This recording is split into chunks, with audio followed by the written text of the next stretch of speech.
ज्ञान दर्पण। गरीब किसान और साधु। बहुत पुरानी बात है। एक गुरु और एक शिष्य थे। बनारस में रहते थे। एक दिन किसी कार्य से उज्जैन जा रहे थे। उज्जैन जाते जाते उन्हें रास्ते में ही रात हो गई। चारों ओर घना जंगल था और अंधेरी रात थी। इस तरह रात्रि में जंगल में रुकना सुरक्षित नहीं था। रात होने पर भी दोनों चलते रहे। तभी उन्हें एक गांव दिखा है।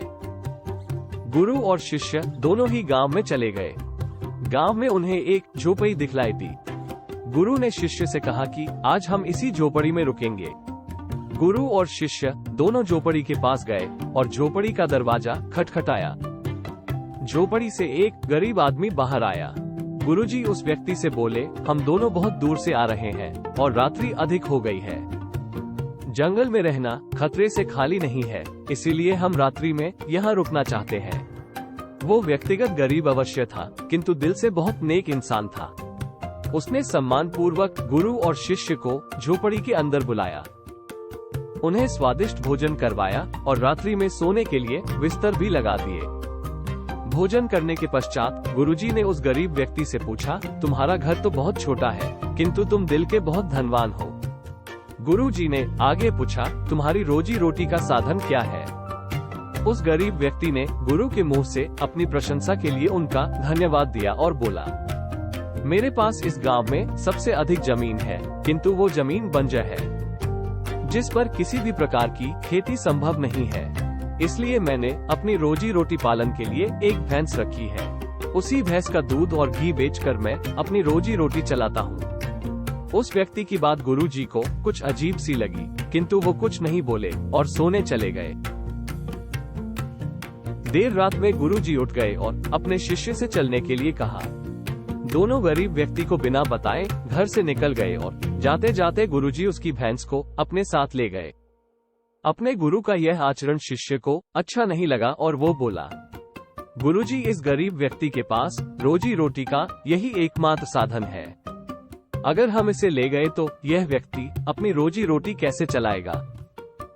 अपने शिष्य की ऐसी बातें सुनकर गुरुजी मंद मंद मुस्कुराए और शिष्य से बोले, आज से ठीक 10 वर्ष पश्चात तुम इसी स्थान पर आना और इस व्यक्ति से फिर से मुलाकात करना। भोर होने के पहले ही गुरु और शिष्य भैंस लेकर उस गांव से बाहर निकल गए। धीरे धीरे कई वर्ष बीत गए। 10 वर्ष बीतने के पश्चात चेले को गुरुजी की बात याद आई कि उसे फिर से गरीब व्यक्ति के घर जाना है। शिष्य फिर से उसी गांव गया। गांव जाते ही उसने देखा कि जिस स्थान पर झोपड़ी थी, ठीक उसी स्थान पर एक आलीशान मकान बना हुआ है। ये देखकर उसे बड़ा आश्चर्य हुआ। शिष्य मकान मालिक से मिलना चाहता था। जैसे ही शिष्य मकान के पास गया, उसने उसी गरीब व्यक्ति को देखा, किंतु इस बार गरीब व्यक्ति बहुत अच्छे कपड़े पहने हुआ था और देखने में बहुत ही संपन्न प्रतीत हो रहा था। शिष्य उस व्यक्ति के पास पहुंचा और बोला, क्या आपने मुझे पहचाना? मैं वही बालक हूँ जो आज से 10 वर्ष पहले रात्रि हो जाने के कारण अपने गुरुजी के साथ आपके घर रुका था। वो व्यक्ति झट से शिष्य की बातें सुनकर उसे पहचान गया और बोला, हाँ, मुझे बहुत अच्छे से याद है। उस रात्रि अगर आप लोग मेरी झोपड़ी में नहीं आए होते तो शायद आज भी मैं उसी दरिद्रता में जी रहा होता। उस रात आपके जाने के बाद मेरी भैंस भी कहीं चली गई थी और मेरे रोजी रोटी के लाले पड़ गए थे। मैंने अपनी बंजर जमीन पर मेहनत की और अथक परिश्रम के पश्चात उस जमीन को उपजाऊ बना लिया। अब उस बंजर जमीन पर मेरी हरी भरी फसलें लहरा रही है। इसी जमीन की बदौलत मैं आज इस गांव का सबसे संपन्न किसान बन गया हूँ। शिष्य को अब समझ में आया कि गुरुजी उस रात उस व्यक्ति की भैंस क्यों ले गए। शिष्य के मन में अब अपने गुरु के लिए पहले से भी कई गुना अधिक सम्मान था।